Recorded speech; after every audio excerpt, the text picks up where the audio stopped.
guys, I'm Richard Holdner and welcome to the channel. Here's the question for today. Am I smarter than the guys who design intake manifolds for Holley? Case in point, this two-piece single plane intake manifold. Can I improve the performance of this design with a simple piece of sheet metal? What happens if I drill this thing appropriately and slide it right in the middle of this two-piece intake? Will it improve the power? Let's find out.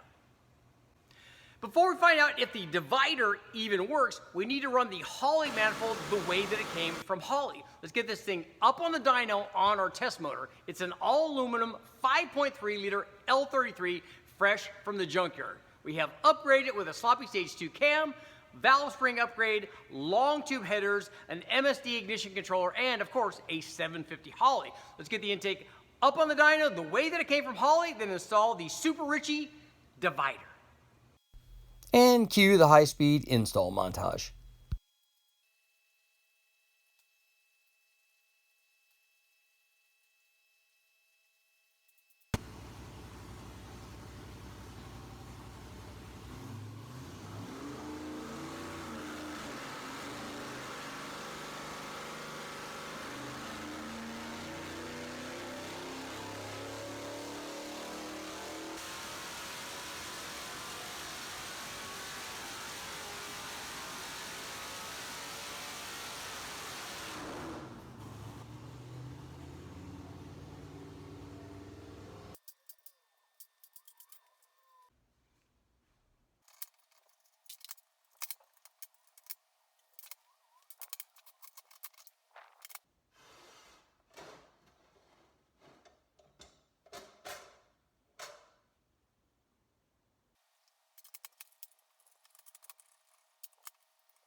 Okay, we got our super divided intake manifold on.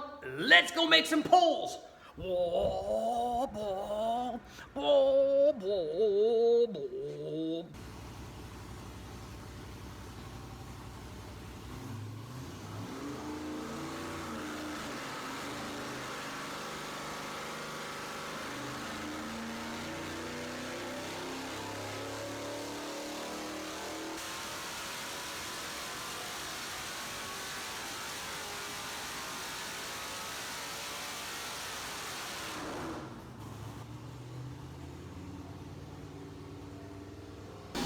Hey wait, is it supposed to look like this?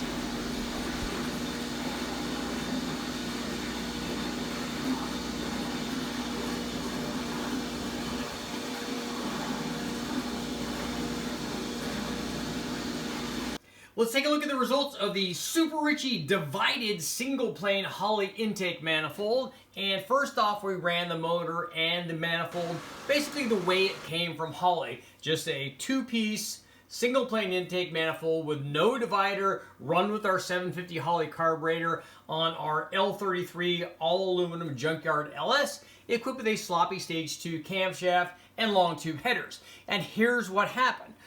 This combination produced 455 horsepower out here at 6,700 RPM, and peak torque checked in right near 400 foot-pounds, 399.8.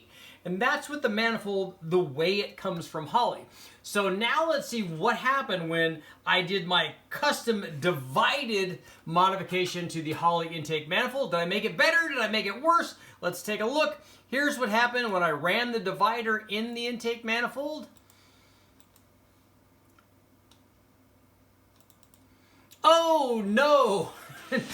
Take a look at that. Apparently the guys at Holley, the intake manifold, the people in the design division of Holley know a thing or two about making intake manifolds. Here's what happened when I put the Super Richie divider in the two-piece split Holley single plane intake manifold. It basically lost power everywhere. The peak power went down from 455 horsepower all the way down to 365, so 90 horsepower loss there. That's really nice. Peak torque was down, not quite as much, but down to 355 from right at about 400. So we'll call that about 45 foot-pounds. But as you can see, it was very unhappy. We'll take a look, and the air fuel curve changed dramatically. The signal to the carburetor changed. Basically, it was just completely unhappy. But in my defense, I do want to show you this. What I did after running the manifold with the divider into it, what I did was put a 4-hole, 1-inch open spacer from the guys at Wilson. I'll go ahead and show you a photo of that. I put an open spacer on top of my divided manifold, and that at least got us a little bit closer back up to kind of where the power output was with the original Holley. And here is our divided combination with the spacer. And you can see it did fairly well. It actually made a little bit more power than the combination without the divider. Made a little bit more low speed power, and this is kind of what I was shooting for, because I thought with a divided system it may transition this thing and make the single plane intake maybe act a little bit more like a dual plane intake. But as you see, even with the divider and the spacer in this thing, we lost power up top. We improved it dramatically from just having the divider in there, so the spacer helped everything, and it also helped the air-fuel mixture, and I'll show you that in just a second. So the peak power is up to 443. Peak torque was almost identical now to the combination without the divider, 398, a little over 398 foot-pounds. So we're doing fairly well. A little bit more low-speed power, which is kind of what I was hoping for, but nowhere near as much power as the undivided combination from Holley, the way that they designed it. Let's check out those air-fuel curves. So check out, here are the air-fuel curves of our different combinations. This was with the single-plane manifold as supplied by Holley.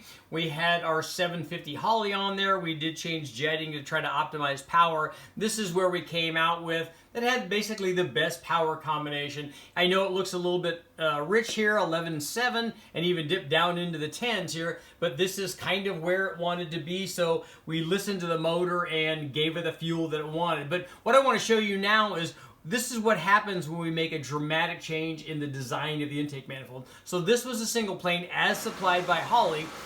Here's what happened when I put the divider in there. So the red is the divider, and you can see we did improve the signal dramatically to the carburetor. We did not change the jetting at all. All we did was open the intake manifold up, put the divider in, put the intake manifold back together, and put it back on the motor, and then ran our carburetor the way that it was with the previous combination. And here's what happened. We went from the air fuel being near 11.3 or 11.4 all the way down into the 9s on the load-in, 9.6 to 1 air fuel. We had improved the signal, obviously, fairly dramatically by dividing the intake manifold all the way up to the carburetor. But as you can see all the way out here, past 6,000 RPM, the air fuel curves were actually fairly close. We're talking about 11.4, 11.5, 11.6, 11.7, right in that range.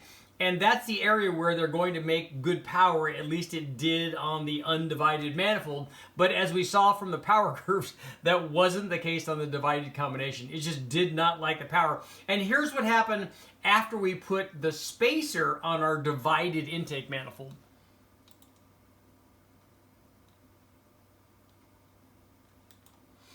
You can see once we added the spacer to the divided intake manifold, and we saw that it made very similar power to the undivided manifold, maybe slightly less at the top end, but the air fuel curve now was much more like the undivided manifold. So what we had done is basically by putting the open spacer in there, we had shifted the combination back to its original design, the way that Holley intended to make this manifold, and obviously the way that it worked the best.